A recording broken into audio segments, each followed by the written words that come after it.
Hello mga tea! Tara, samahan nyo kami ngayong araw. For today's video, kasama ko nga si Yuria at kami ay magpo-food trip. Dito nga kami ngayon kakain sa paborito naming omelette rice restaurant. Gaya nga na nakikita nyo sa video, ang dami nga ditong choices. Yung pinakamaliit nga lang yung in-order namin dahil mamaya balak namin mag-coffee shop. For the daldal nga rin talaga yung person dito sa video kasi matagal kami hindi nagkita kaya ang daming chika. At una ngang sinerve sa amin itong miso soup na free. Pagkatapos nga, dumating na yung salad namin. Nagulat nga ako dyan kasi napakalaki ng lalagyan. Akala mo nga planggana na sa sobrang laki.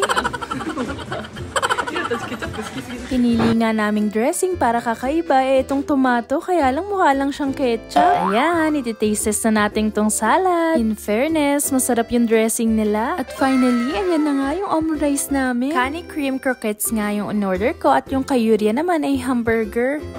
Hello mga pink! Tara! Bago nga siya sumuwi, nag-hi na muna siya sa inyo. Hi daw mga tea! O siya, balik na nga tayo sa food trip. Habang ini-edit ko nga tong vlog na to, sobra talaga akong nagkikrave ulit sa omurice. Tignan nyo naman kasi, sino bang hindi magkikrave dyan? Syempre, kailangan ko pa kayo mas inggitin, kaya ayan, panoorin nyo ako kumain. Yung pagka-creamy niya at yung sauce, sobrang nagko-compliment, sobrang sarap. Tapos, yung itlog nila, sobrang fluffy. Pag nakain nga kami sa labas ni Yuria, ay magkaiba talaga yung order namin para matikman namin yung order ng isa't isa. Ganon din ba kayo guys? Isa sa mga paborito ko nga dito, itong demi-glaze hamburger omurice nila. Isa pa nga sa dahilan kung bakit ko siya paborito kasi napakalaki talaga ng hamburger nila at tiyak ako na mabubusog ka. Kaya kung gutom ka, eto nga yung maire-recommend ko sa'yo. Habang nakain nga, nagpaplano kami kung saan kami pupunta. Nag-decide nga kami na pumunta dito sa may Modi. Habang naglalakad nga, nakita namin tong mga Mario Kart. Isa nga to sa mga bucket list ko. Kaya lang ayoko namang mag-isang magganyan. Pumunta nga kami dito para magpa-picture. Andito nga kami ngayon sa Photoism.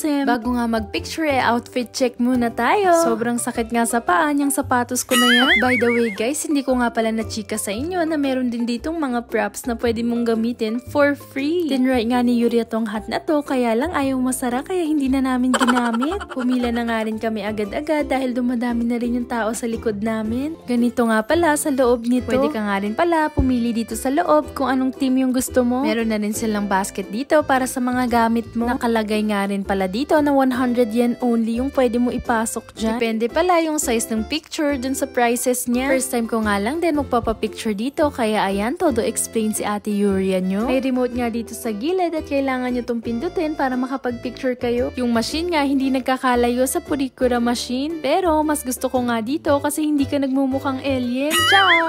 Itong apat na picture nga yung napili namin. Habang nagpiprint nga ay may pa-live pa sila na ganyan. Nakikita mo nga kung gaano kami natataranta. Wala pang ilang minuto, andito na yung picture namin. Pwede nyo nga rin palang kunin sa URL yung soft copy. May nakita nga kaming kakaibang bus dito, napaka-cute. Nakahanap na nga kami ng coffee shop. Kaso bago namin nahanap yan, nagkandaligaw-ligaw pa nga kami. Pasok nga bago kami umorder, tinignan muna namin kung may mauupuan pa ba kami. Buti na nga lang meron pa. Kaya nga dali-dali kami umorder. Hindi ko nga makita ng maayos yung pastries nila kasi sobrang labo. Umorder nga ako ng paborito kong cinnamon latte. Yung kay Yuria naman, masala chai latte. Dahil medyo busog pa nga kami, umorder lang kami ng isang scone at hati na nga kami dito. Masarap yung scone nila, kaya lang mas gusto ko yung sa Starbucks. Late ko na nga na-videohan pero sobrang nagustuhan ko talaga yung kape nila dito. Lalo na tong cinnamon latte nila. 10 out of 10 to para sa akin. Tumambay nga muna kami dito at nagchikahan at nagpicture na din. Sobrang sakit na nga ng paa ko at hindi ko na kaya, kaya ayan, dumaan muna kami ng Daiso para bumili ng tsinelas. Meron pa nga kami kanya-kanyang lakad mamaya kaya ayan, umuwi na kami.